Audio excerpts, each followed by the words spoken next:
नमस्कार मित्रांनो, ह्या व्हिडिओमध्ये आपण बघणार आहे equation of continuity and Bernoulli's equation. दोन पॉईंट बघणार आहे.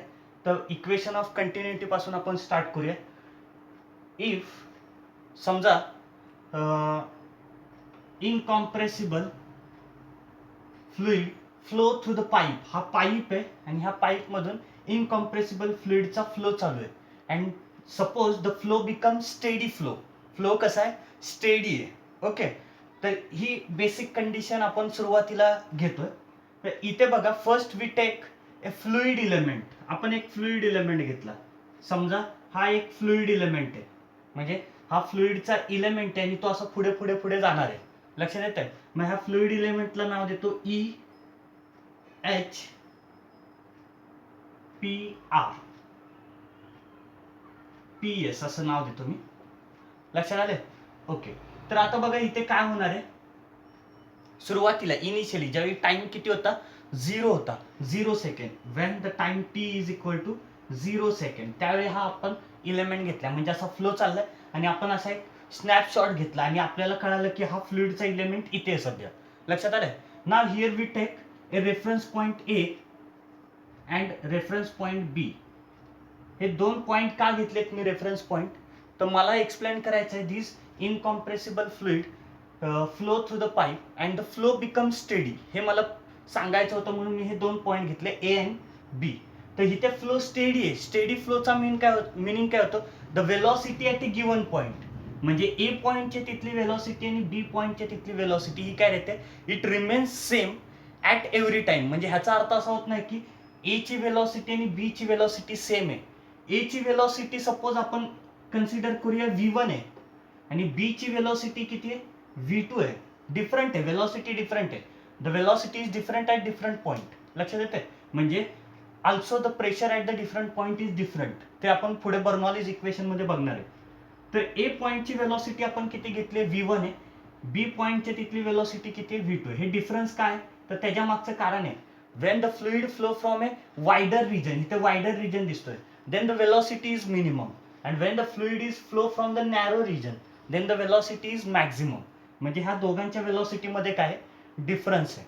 इथपर्यंत तुमच्या लक्षात आलंय? मग आता फ्लो चालू आहे, म्हणजे ही फ्लोची डायरेक्शन आहे, असा फ्लो चालू आहे. मग हा फ्लो चालू असताना after time interval delta T, after time किती म्हणतो मी? डेल्टा टी, हा फ्लुइड इलेमेंट असा पुढे सरकला, म्हणजे हा इकडे आला. लक्षात येते? EH हा कुठे आला? इथे आला. आणि PS इथे आला. येते? म्हणजे हा जो EPSH हा जो फ्लुइड इलेमेंट होता तो पुढे सरकला. म्हणजेच काय झालं आपल्याला मिळालं? ओके, म्हणजेच आपल्याला दोन रिजन मिळाले. दोन कुठले रिजन मिळाले? तर एक रिजन मिळाला EFGH after time delta T आणि दुसरा रिजन मिळाला PQRS after time delta T. लक्षात आलं इथपर्यंत? ओके, मग आता बघा ह्या डेल्टा टी टाइम मध्ये इथल्या फ्लुइडने किती डिस्प्लेसमेंट केलं? तर त्याने डिस्प्लेसमेंट केलं D1 इज इक्वल टू, मी ह्या डिस्प्लेसमेंटला D1 असं सिम्बॉल यूज करतो. आणि आपल्याला माहिती आहे displacement is equal to velocity into time. मग इथे वेलॉसिटी किती आहे? ए पॉइंटची v1 इंटू टाइम किती आहे? तर टाइम आहे डेल्टा टी. लक्षात आलं? सिमिलरली ऍट सेम टाइम ह्या SR हा सुद्धा काय डिस्प्लेसमेंट आहे, त्याला मी D2 यूज करतो. आणि D2 ची value displacement is equal to velocity, B पॉइंटची वेलॉसिटी किती आहे? v2, म्हणजे v2 इंटू डेल्टा टी. लक्षात आलं? म्हणजे ह्या डिस्प्लेसमेंटच्या व्हॅल्यू सुद्धा आपल्याला मिळाल्या. ओके, तर आता इक्वेशन ऑफ कंटिन्युटी हे आपण बघत असताना आपल्या लक्षात आहे की आपण काय सुरुवातीला इमेजिन केलंय? ह्या पाईप मधून कुणाचा फ्लो चाललाय? इनकॉम्प्रेसिबल फ्लुइडचा. आणि इनकॉम्प्रेसिबल फ्लुइडचा हा फ्लो कसा आहे? स्टेडी फ्लो आहे. कसा फ्लो आहे? Steady flow. मग जर फ्लो जर स्टेडी असेल तर ह्याचाच अर्थ आपण जर जेवढ्या मासचा फ्लुइड एंटर्ड केलाय, जेवढा मास फ्लुइडचा एंटर्ड होईल तेवढाच मास ऑफ फ्लुइड काय होईल? ह्या पाईप मधून बाहेर पडेल.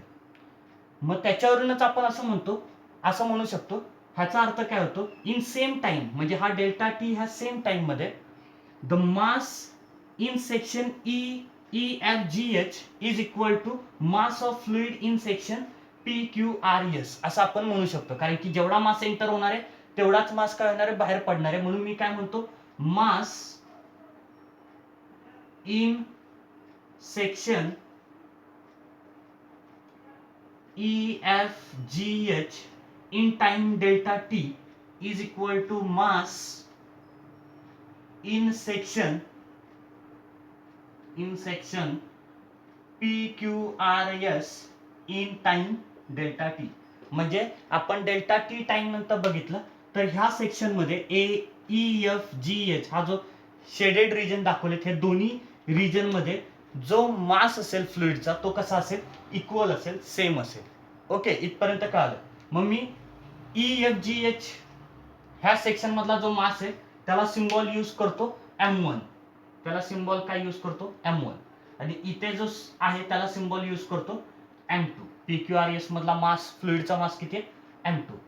मग आपल्याला फॉर्म्युला माहिती आहे, डेन्सिटी इज इक्वल टू काय असतो, मास अपॉन व्हॉल्यूम. हा कॅपिटल V म्हणजे व्हॉल्यूमचा आहे. Okay, therefore mass is equal to काय, डेन्सिटी इंटू व्हॉल्यूम. लक्षात येते.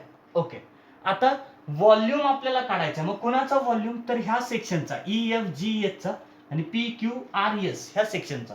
जर नीट ऑब्झर्व केला तर हे पाईप आहे, म्हणजे ह्याचा अर्थ हा जो सेक्शन आहे आणि हा सेक्शन, हे दोन्ही सुद्धा सेक्शन सिलेंड्रिकल आहेत. कसे आहेत ते, सिलेंड्रिकल. मग सिलेंडरचा व्हॉल्यूम आपल्याला माहिती असतो. हा जर सपोज सिलेंडर असेल ज्याचा area of cross section A आणि त्याची लेंथ किंवा हाईट H आहे असं आपण म्हणूया, तर area of volume of the cylinder काय, area of cross section into height किंवा लेंथ. लक्षात येतंय. मग हा फॉर्म्युला जर यूज केला तर मला सांगा ह्याचा व्हॉल्यूम किती, तर इथे हा जो A पॉइंट आहे, ह्या A पॉइंटचे इथला area of cross section suppose A1 आहे आणि B पॉइंटचे तिथला एरिया ऑफ क्रॉस सेक्शन आहे A2.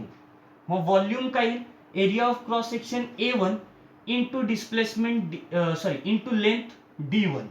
लक्षात येते. म्हणजेच काही, मी आता सुरुवातीला हे लिहितो इथे काय, rho into A into H.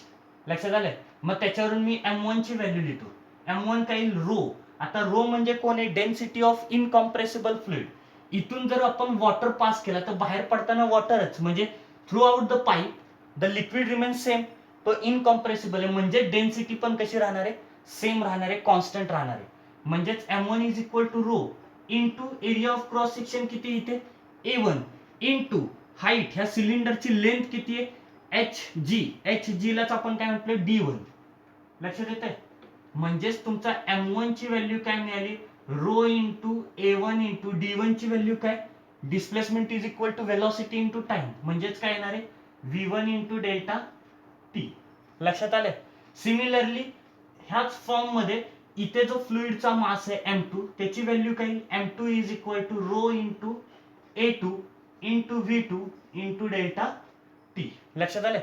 मग ह्या दोन्ही व्हॅल्यूज आपण इथे पुट केल्या तर काय मिळेल आपल्याला, rho into A1 V1 into delta T is equal to rho A2 V2 into delta T. Rho get cancel. Okay, delta T get cancel. म्हणजे राहिला काय, A1 V1 is equal to A2 V2. काय मिळालं आपल्याला, A1 V1 is equal to A2 V2. म्हणजे हेच equation आपल्याला काय सांगते, तर हे इक्वेशन आपल्याला सांगते the product of area of cross section and velocity of the fluid. काय म्हणतो मी, the area of cross section and the velocity of fluid passing through this cross section is equal to constant. ही value कशी असते, constant. And this is known as a equation of continuity. ह्यालाच काय म्हणायचं, equation of continuity. लक्षात आलं हे.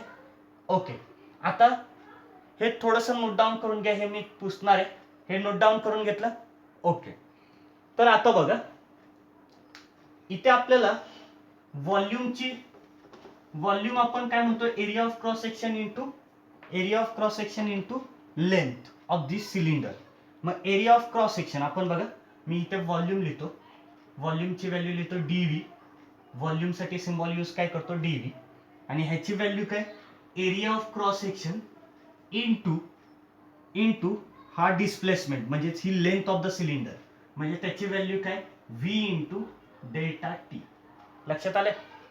लक्षात येते का? हा सिलेंडरचा व्हॉल्यूम, हा सिलेंडर आहे, हा सिलेंडर आहे कुठला EFGH, ज्याचा एरिया ऑफ क्रॉस सेक्शन आहे ए, असं आपण A1 आहे, आणि ह्याची लेंथ किती आहे सिलेंडरची लेंथ, तर सिलेंडरची लेंथ आहे V इंटू डेल्टा टी, ज्याला आपण म्हणतो V1 इंटू डेल्टा टी.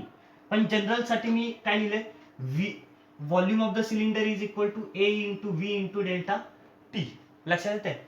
मग ह्या व्हॉल्यूमच्या इक्वेशनला मी जर डिफरन्शिएट केला विथ रिस्पेक्ट टू टाइम, म्हणजे हे जे व्हॉल्यूमचं इक्वेशन आलं, ह्या व्हॉल्यूमच्या इक्वेशनला काय केलं डिफरन्शिएट केलं विथ रिस्पेक्ट टू टाइम, तर मला काय मिळेल, तर मला मिळेल dv upon dt is equal to area of cross section constant आहे, आणि ह्या रिजन मध्ये फ्लुइडची वेलोसिटी जी असते v1 ही कॉन्स्टंटच राहणार आहे, कारण की फ्लो कसा आहे स्टेडी, म्हणजेच इथे काय आला v इंटू हा डेल्टा टी म्हणजे dt अपॉन dt, म्हणजेच dv upon dt is equal to AV, असा आपल्याला काय मिळालं फॉर्म्युला मिळाला. मग dv अपॉन dt म्हणजेच काय, the change in volume, sorry the rate of volume with respect to time, किंवा आपण असं म्हणू शकतो the volume of the fluid passing through per unit time, volume of the fluid passing per unit time is equal to area into velocity, area of cross section into velocity. लक्षात आलं? मग ही जी टर्म आहे dv upon dt म्हणजे volume of fluid passing per unit time, ही जी term आहे dv upon dt, ह्या टर्मला काय म्हणायचं, ह्या टर्मला म्हणायचं volume flux. It is known as A volume flux, it is known as a volume flux. आले लक्षात? ओके. सिमिलरली जर सपोज आपण ह्याच इक्वेशनला दोन्ही बाजूला जर रो ने मल्टिप्लाय केला, किंवा बघा मासचं इक्वेशन घेतलं आपण, कुणाचं इक्वेशन घेतलं मासचं इक्वेशन, तर मासचं इक्वेशन काय, mass is equal to density into area into velocity into delta T. Again this equation differentiate with respect to time. जर डिफरन्शिएट केला तर काय होईल, तर बघा dm upon dt is equal to काय होईल, रो कॉन्स्टंट आहे, एरिया कॉन्स्टंट आहे, वेलोसिटी कॉन्स्टंट आहे, म्हणजे राहिलं काय dt बाय dt. ओके, मग dt dt गेट कॅन्सल. मग राहिलं काय इक्वेशन रो इंटू एव्ही, पण एव्ही म्हणजेच कोण आहे dv बाय dt, म्हणजेच आपल्याला काय मिळाले, तर dm upon dt is equal to rho into AV म्हणजेच कोण आहे, एव्ही म्हणजेच dv upon dt, the volume of fluid passing per unit time. तर ही आपल्याला व्हॅल्यू मिळाली dm upon dt, and here we use the term dm upon dt is known as mass flux. त्यालाच तुम्ही काय म्हणणार आहे मास फ्लक्स. लक्षात आलं इथपर्यंत? तर हे इक्वेशन ऑफ कंटिन्युटी बद्दलचं सगळं, तर हे नोट डाऊन करून घ्या. ओके.